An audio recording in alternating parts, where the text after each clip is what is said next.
Notion API, or just now, one thing I really love of what Mr. Shahib did just now was to type on notes while speaking to us.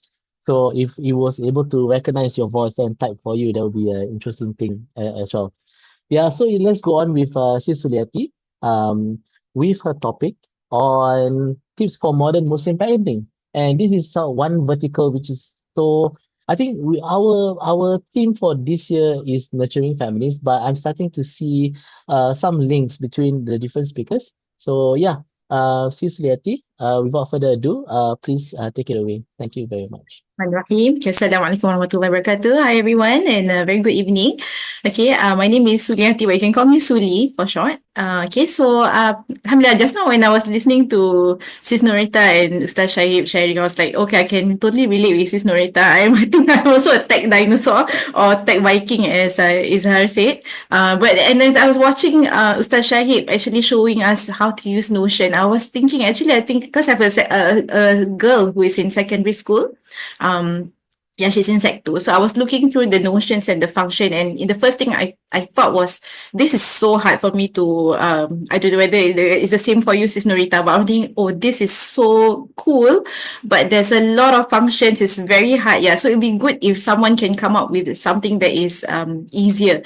But I was also thinking for my kids, I think they'll take to it like duck to water, as in it is so easy because they are all digital natives. I noticed that for my girls, they are already in like upper primary and secondary school. You just introduce to them a new app and they can really just take off like they've been doing it forever. Yeah, so you can really see the difference in the generations. Yeah. Okay, so today I'll be sharing about challenges of raising children in the digital age. So I realized that there's a bit of overlap with Sis Norita. Okay, so let me just explain why I decided to choose this topic. Okay, so basically just a little bit of background. I'm not trying to jual koyo, but just trying to share with you why I am so. I always talk to parents about, raising children in the digital age and how they have to keep up to date with what the kids are up to in school and online. Okay, because the thing is, I was a secondary school teacher. I was teaching in MOE. I was teaching bio and English. MOE, then I went on to a local madrasa. I taught English in a local madrasa. So I can see, whether you are in a secular school or madrasa, mashallah, the challenges when it comes to the digital world, it's the same. Don't think that, oh, my child is in madrasa, safe. No, okay. Okay. And what we are doing currently in Muslim Parents at SG is that we are also conducting sexuality education programs. In a local madrasa, that means we teach thousands of children. So that means and also in our own on our own platform. So technically, we meet thousands of children from primary 1 all the way to secondary school every year. And so we can collect data. We don't really do it in a high-tech way. We just do surveys, and we can really see, sometimes the kind of questions that they ask us, it's really astounding. And my partner from Muslim Parents at SG, he's also a counselor. So he meets many families, and a lot of the problems, let's say a family comes up to him to ask for, counseling for their children, it's mostly related to online addiction or things that they have seen online, So really, the digital age has a lot of there's a lot of fitnah lah, surrounding it. A lot of challenges. So as parents, we must really know how to handle it, or at least don't pretend that you don't know. Okay, so this is the Singapore context. Okay, in Singapore, we are one of the countries that actually introduced a smartphone to our children, like one of the countries that introduced to smartphones to our children at a very early age. So we start, okay, the average age is 8 years old when we start to hand over a smartphone to our kids. And the reason why is maybe, okay, so for myself, I also gave my children a smartphone for us to contact them, because they started going to school and coming back home from school and their own, and they have to take MRT and bus. So we use it for for communication lah, okay? But for a lot of parents, they give it to them because they feel that kids need digital literacy skills to succeed, okay? These are just statistics that I pulled out from Today Online lah. So you can see, at 8 years old, parents think that that's the age when kids should start learning about online safety. The top concerns, cyberbullying, privacy and security, inappropriate content. Basically, these are the things that I think most parents can resonate with lah. Okay, all right. So however, of course, there are lots of challenges when it comes to growing up with technology. Okay, so this is from APAC Kids and Families Online Safety Survey. So again, this is Singapore context. Okay, so 79.4% of parents in Singapore are confident in engaging their child on the topic of online safety. Okay, but 47.3, this is almost half of parents have difficulty finding the right time to talk about online safety with their children. Okay, so we are so willing to give to them the smartphone, but imagine one out of every two child, when the moment they get their smartphone, they were never briefed about the safety, like how to deal with, how do you communicate with people online? Like just now, Sis Norita was talking about how do you communicate with friends on WhatsApp. So half of them. So sometimes, when I do look through my kids' WhatsApp messages, and yes, a lot of them do spam. They use a lot of, the poop emoji, a lot of spamming, and then they will use vulgarities, And sometimes I do notice my own children are spamming. Then I'll be like, hey, you have to stop that. So things like that. Okay. Then 71.3% of parents in Singapore expect to change their rules for their child's internet use as their child gets older. So I think as Ustaz Shahid mentioned, 14 years old, you have to start to be their friend. So of course, we have to also slowly relax. So my daughter right now is at the age 14 years old. So I have to stop, I have stopped asking her, can I look at your WhatsApp and things like that? Because when I gave my children the smartphone, one of the things before I handed it over to them is I tell them this phone is a privilege and it's an amanah as well. So I have to, and as your mother, it's also my amanah. You are my responsibility, so I have to check on your phone. So, but for my girl who's 14 years old, she's at that age where I have to start to give her more independence, show her that I trust her. So slowly easing off that lah. But for my 10-year-old still, it's ongoing. Okay. Yeah. So these are basically the Singapore context. Okay. Just now I was very just now I saw a question from a parent who talked about screen time, right? Okay, so the reason why, number one, the reason why introducing a smartphone at a young age is not so good. But even then in Singapore, we notice that parents, even if they don't give their children a smartphone, they use their smartphone to keep their children entertained. Okay, unfortunately in Singapore, if you go to the restaurants, okay, or you go to any other places, you'll notice that children, they are glued to their parents' smartphones to watch videos as they eat. Okay, so basically this is the from American doctors who said that, the pediatricians, basically you are not supposed to show or give any screen time to babies, okay, preferably up to 3 years of age. Actually but going by my rule, 3 years of age, that's the only time that they gets to start watching screen time. Before that, zero, okay. Not even like 5 minutes, no, nothing at all, okay. Because why? It's very, very detrimental to the development of the child's brain, okay. And it has something to do with the neurons, how it connects.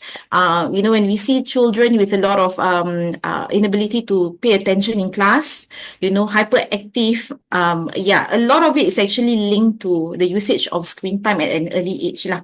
So this is something that we have to be mindful of as parents. And then even after 3 years old, we still need to monitor.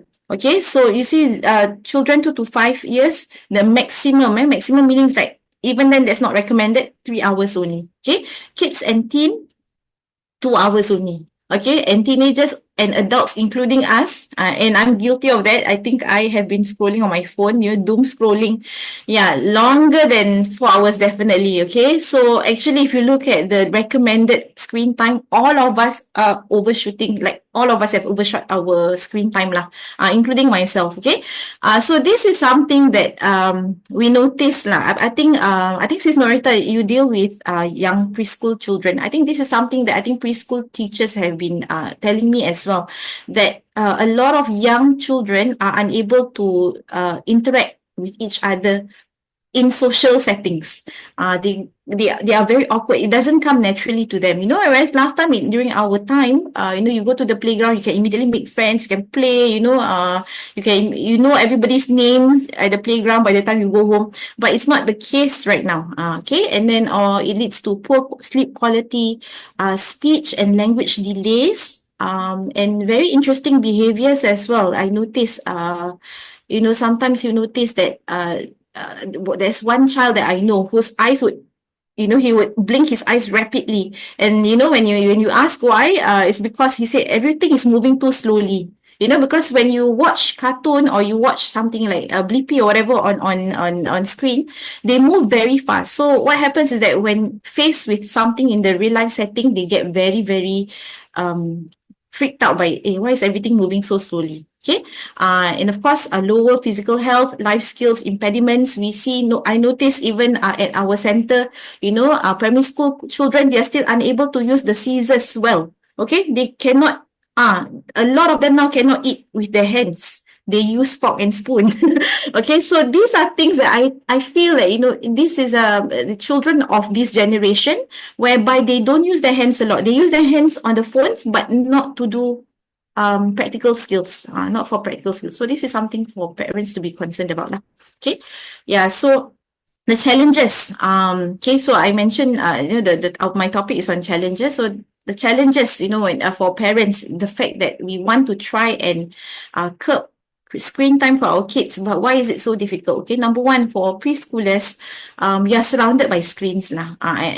This one, I think we all agree that the moment you step out of the house, even when you go on the bus, on the MRT, you are literally surrounded by screens everywhere. You walk down Orchard Road, everywhere. You cannot go down, and you cannot expect your children to go, blindfold your children as they walk out of the house. Yeah, so this is a reality of living in Singapore. Okay, and of course, caregivers' device usage. So sometimes, even if let's say you have a helper at home, you don't know once you're out of the house, you don't know how your child or how your helper is, managing the device usage, or even grandparents and other caregivers. Okay, screen used as babysitting tool, as I mentioned just now. Okay, or during meal times, and of course, parents' own device usage. Okay. For primary school children, these are the challenges that I can see.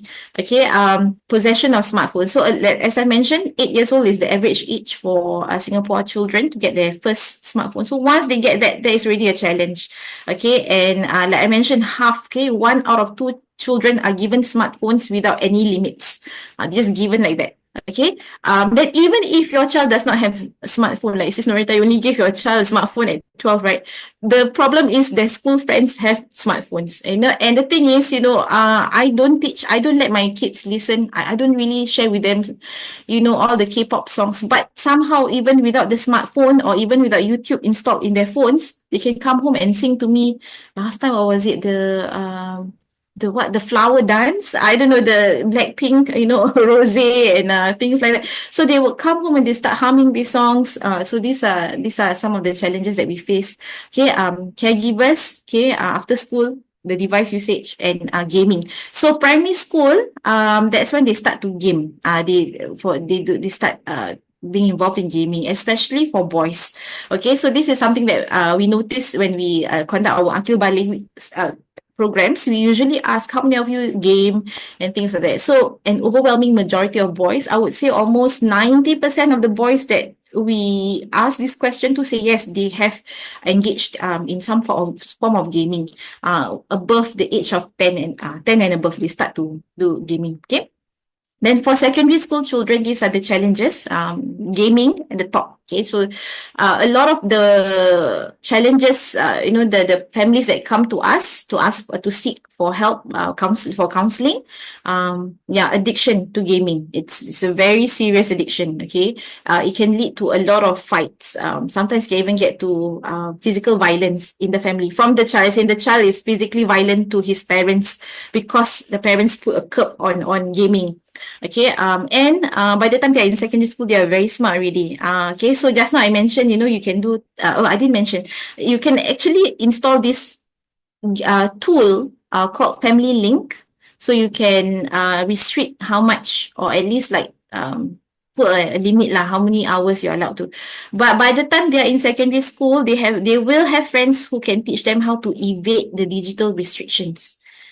So a lot of them, some parents say, I have family link, my my child is very safe. Let me tell you, a lot of them, I think I would safely say 100% of them in secondary school have friends who know how to evade the rules. Okay, 100%. I can tell you as a secondary school teacher, 100% of them. They will surely know someone who can teach them how to, evade the digital restrictions lah. So this is maybe something that, if you're doing the tech challenge, something that you can challenge yourself. Pornography is also a very big issue for secondary school children. Yeah, and it's both boys and girls. Okay. Yeah. In secondary school, gaming, pornography is both boys and girls, and cyberbullying, as Sis Norita mentioned. Yeah. That's something, the challenges that we face increasingly lah. We see a lot of children coming up to us, or parents coming up to us. Okay. And the thing is, if your child has started gaming, I think this is something for all of you to take note of lah. There's actually low awareness. A lot of parents think that, oh, I know, my child is gaming, but hey, I'm very cool. I know everything. Okay. But actually, when MDDI conducted a survey, the conclusion is actually parents have low awareness on your child's online gaming activities. Okay, and when they surveyed the youth and the parents separately, so they conducted this survey on youth, and then they conducted the same survey on parents lah. So they asked the parents and the youth different sets of questions. So they asked the youth, okay, do you play games with strangers online? Okay, and a lot of them say actually frequently. Okay, and when they ask the parents, how often does your child play with strangers online? The parents will say, no lah, rarely, because I know. No, okay, the answer is actually you don't know. Okay, so and then 1/3 of youth come across vulgarities or violent content in games, sometimes or frequently, and only 3 in 10 parents are fully aware of who their child gamed with. And this is very, very dangerous. Why? Because this is something that we teach in our sexuality education as well, the local madrasah. We teach them about the presence of online predators when it comes to gaming platforms, especially Roblox. A lot of them love Roblox, right? But Roblox, you can chat with anyone and you don't know who they are. So some of the children who I teach this to, they say, but Madam Suli, this person is a girl, 12-year-old girl, should be okay, what? I say, how do you know that the person that you're chatting with is 12 years old? Have you ever seen them before? Then they'd be like, oh, no, I haven't.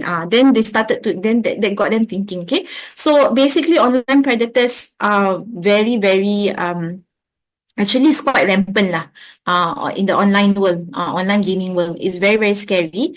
And I watched a documentary recently that it only takes 6 minutes for an online predator to get your child hooked. 6 minutes, not even 1 hour. Like, to get them hooked to chatting with the online predator, it only takes 6 minutes. They did a survey lah of all the online predators that they've caught. Okay, so this is very, very scary. Okay, so basically I'm just throwing you a lot of challenges because I know this is a Mostec challenge. So you can see, like, I'm just giving you a lot of challenges, and I hope someone out there will be able to find a solution for this, because we have so many parents asking us how, and the thing is, it's hard for us to provide the solution, because why? This is online, and online world, it is like an entire universe out there. So it's very difficult. And for tech dinosaurs like myself, it's even harder, right? Of course, I rely on trust between me and my children, but at the same time, I'm also aware, the moment they reach once they are teenagers, their job is to start to question boundaries. And it's actually healthy. Okay, if you do childhood the development, it's actually good if your child starts to question boundaries, or they start to challenge boundaries. It's a good way for them to develop lah. So at the same time, while I know that I have a very good relationship with my girls, I know that I cannot be 100% be fully aware of what they do behind my back or in front of me. So yeah, so basically, solutions that you can think of, okay, I hope that someone will be able to come up with, will be things like, how do you help parents develop boundaries, in a safe way, without appearing like the naggy parent. Okay, how to engage with children online and offline. So this is something that I think parents should try to do. Just now I saw somebody saying, Sis Norita, the solutions or the things that you mentioned requires a lot of what do you call that, background work, right? Yes. So how do you, come up with a solution that helps parents engage with children? Maybe macam, an alarm ke, okay, time for you to put down your phone, okay, meal time, everybody, okay, so maybe something like that lah. Okay. Okay, usage of parental controls. Like I mentioned just now, family link. And as I mentioned just now, okay, a lot of teenagers know how to evade the restrictions already. Okay, and how to make workshops for families more interesting, or maybe I don't know how to make it. We have a lot of workshops. Okay, even for Muslim parents, we do conduct workshops, and MOE also. I always get letters from my children's school saying that, okay, you are invited to this internet safety workshop, but I never go for any of them because no time, right? So how do we make these workshops for families more accessible? Maybe instead of workshop, maybe they have like bite-sized information, something like that. Okay, I'm just throwing certain ideas for all of you. Okay. Okay.